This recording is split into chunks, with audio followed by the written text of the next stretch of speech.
कि मैंने अपने इंट्रो में कहा कि इससे पहले भी आप लोगों ने, इसमें कोई शक नहीं, बड़े जलसे किए, कामयाब जलसे किए, लोगों की एक बड़ी तादाद उमड़ कर आई आप लोगों के जलसे में।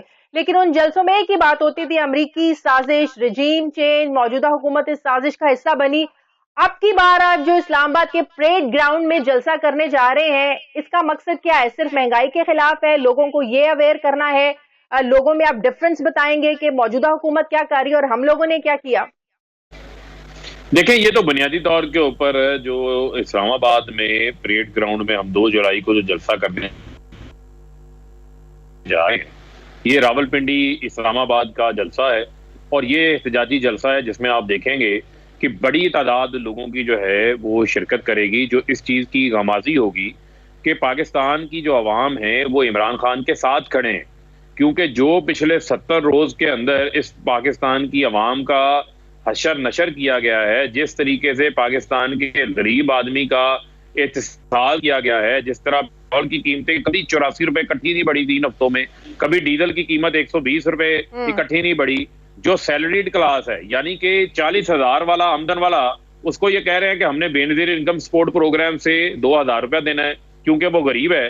लेकिन जिसकी तनख्वाह 51,000 है, वो अमीर है, उससे 2.5% वापस ले लेना है टैक्स लगा के।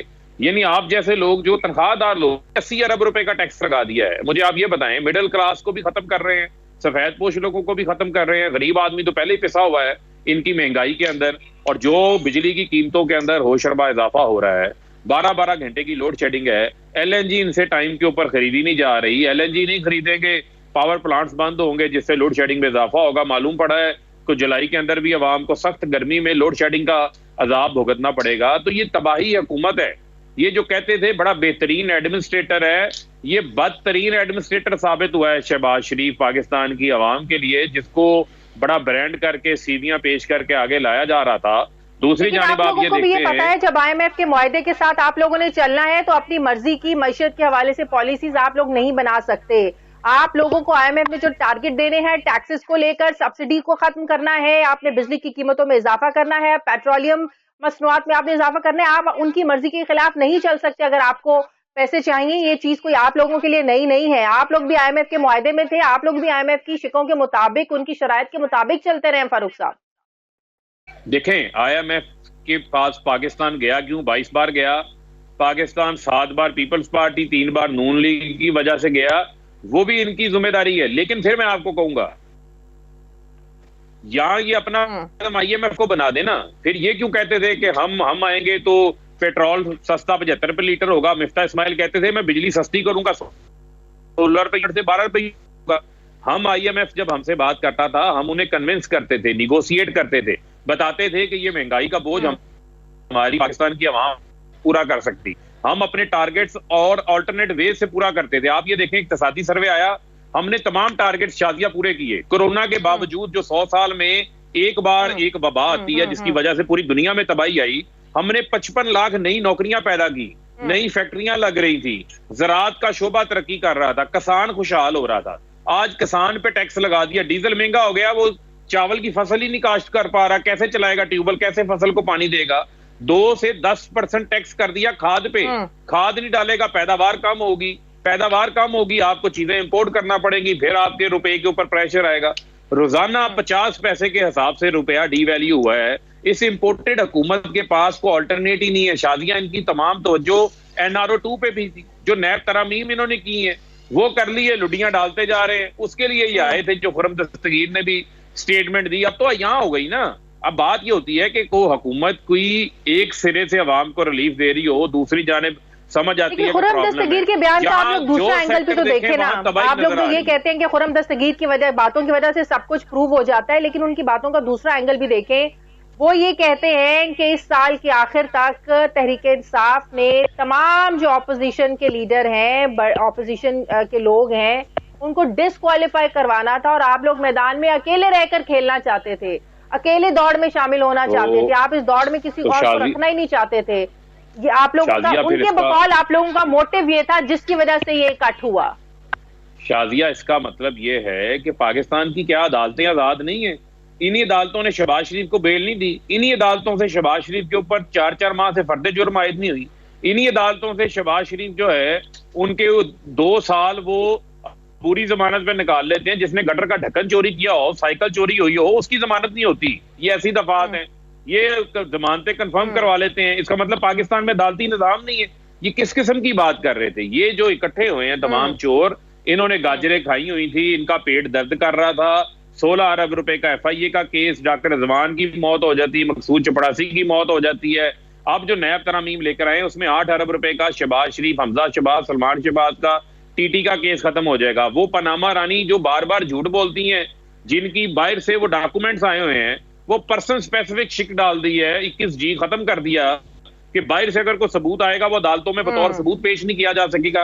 यार लोगों की आंखों में मट्टी तो नहीं ना डालो। ये अंधेड़ नगरी चौपट राज तो नहीं है कि आप आकर इक्तदार में बिठा दिए गए हैं तो अब आप चाहेंगे तो आप तमाम चोरों को खुलेआम आजादी दे दी जाए। सिर्फ उनके लिए नहीं है। नहीं, ये हमारे लिए एहसान ना करें, हमारे लिए तरामीम ना करें, हमें वही नैब का कानून रहने दें।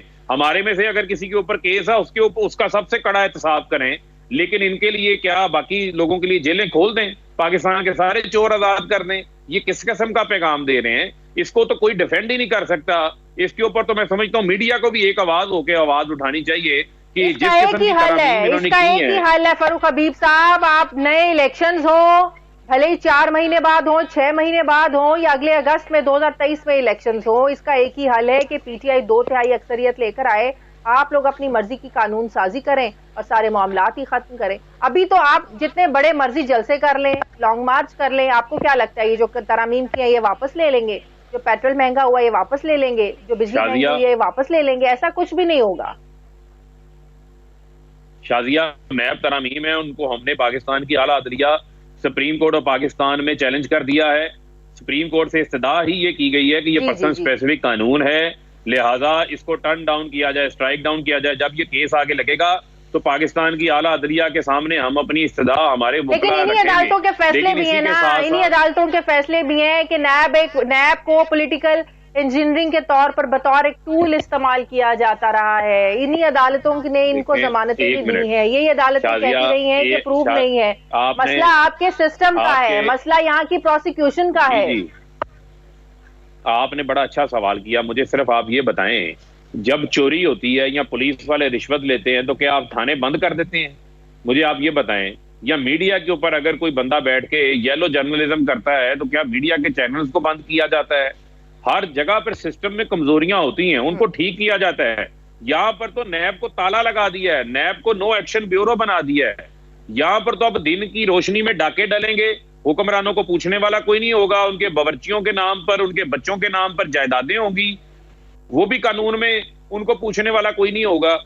ये तो पाकिस्तान को जो है ये तो डाकुस्तान बनाना चाहते हैं। ये पाकिस्तान डिस्ट्रक्शन मूवमेंट है, ये PDM की सारी जमातें। आज जो सिंध के अंदर हो रहा है बल्दियाती इंतखाबात में कत्ल रेजी हो रही है, कत्ल उमदा बना दिया सिंध को। MQM इसके खिलाफ बोल रही है, इनकी आपस में पढ़ना शुरू हो गई है। ये इलेक्शन कमीशन डस्का में सारी रात जाके नोटिस लेता रहा है। अब क्यों नोटिस नहीं लिए जा रहे? अब किसी के कानों में आवाज नहीं पड़ रही, किसी को दिखाई नहीं दे रहा। ये इदारे क्यों नहीं काम कर रहे? क्यों लाडलों की तरह उनको ट्रीट किया जा रहा है? आज पूरा मीडिया चीख रहा है इसके ऊपर, आपको तमाम तफसीलात मिल रही हैं, इसके ऊपर भी कोई बात करने को तैयार नहीं है। क्या यही तारीख इन्होंने आइंदा 20 ज़िमनी इंतखाबात पंजाब में भी दोहरानी है? इन्होंने ये जो काम कर रहे हैं इससे ये पाकिस्तान का नुकसान कर रहे हैं, फायदा नहीं कर रहे। और इंतखाबात अगले अगस्त में नहीं होने। अभी गैलप का सर्वे आया है, ज़िमनी इलेक्शन होने, फिर इससे आप लोगों को क्या कोई उम्मीद नहीं है? तो पंजाब में जो ज़िमनी इलेक्शन होंगे इसमें फिर क्या होने वाला है? ज़िमनी इंतखाबात में पाकिस्तान की आवाम फ्री एंड फेयर इंतखाबात चाहती है। लोग इमरान खान के साथ खड़े हैं। जितने सर्वेज आ रहे हैं आप उठा के देख रहे हैं, आप खुद भी माइक लेके सर्वे कर सकती हैं, आपको मालूम पड़ जाएगा लोग किसके साथ खड़े हैं। लोग PTI के साथ खड़े हैं और हम धांधली का रास्ता भी रोकेंगे, इसका मुकाबला भी करेंगे।